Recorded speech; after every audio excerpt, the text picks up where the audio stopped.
Curious George Car Wash by Julie Bartynski. On Saturdays, George liked to help wash the car. Sometimes his friend Allie helped too, but today the man with the yellow hat had a surprise for them. Instead of washing the car ourselves, why don't we take it to a car wash? The man asked. They drove to the new automated car wash in town. Welcome, we do it all here.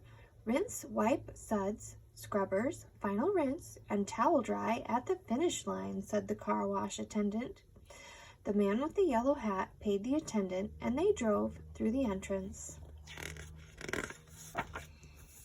Once inside, George noticed something strange. The man had turned off the car, but it was still moving. The rails have rollers on them that carry our car through the wash, said the man. It's called a conveyor belt. First, the car went through the initial rinse that made the spish, spish sound. Next came the flaps that wiped against the car. Flap, flap, flap. Then George and Allie heard the blub, blub, blub, blub of the soap suds.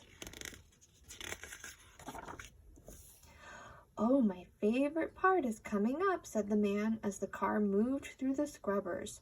Squish, squish, squish. After the scrubbers came the spish, spish, spish of the final rinse before the exit. Oh, that was fun. I wish we could do it again, Allie said when they got back to the house.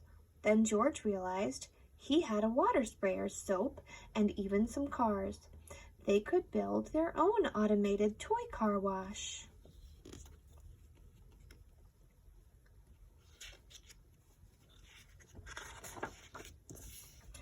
First, they needed a building to drive through. They decided to use 2 picnic table benches. When pushed together, the benches made an entrance and an exit, with plenty of car washing space in the middle. Next, they had to create the spish, spish of the rinse.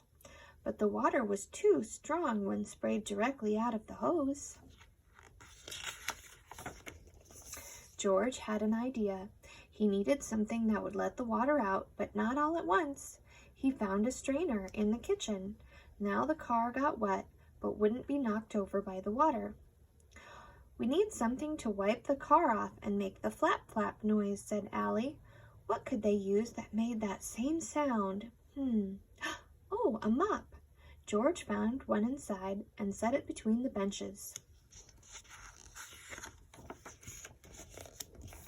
With the mop in place, George poured the soap on the car, but there were no bubbles. He needed something with holes that would help make the blub blub of the soap suds. Oh, in the cupboard he found a tea strainer. He took it outside and filled it with soap, and Allie sprayed water into it. They created perfect soap suds for their car wash. Next, the scrubbers had to be added. Luckily, George found everything he needed in the bathroom. How do we make them scrub? Asked Allie. George was curious. How could they get the brushes to move? He noticed that when Allie walked forward with the sprayer, the hose spun around in its holder. That was it. George would use the hose spinner to move the scrubbers.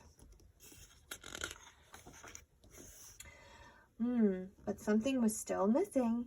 Of course, George remembered the rails and rollers that carried their car through the car wash.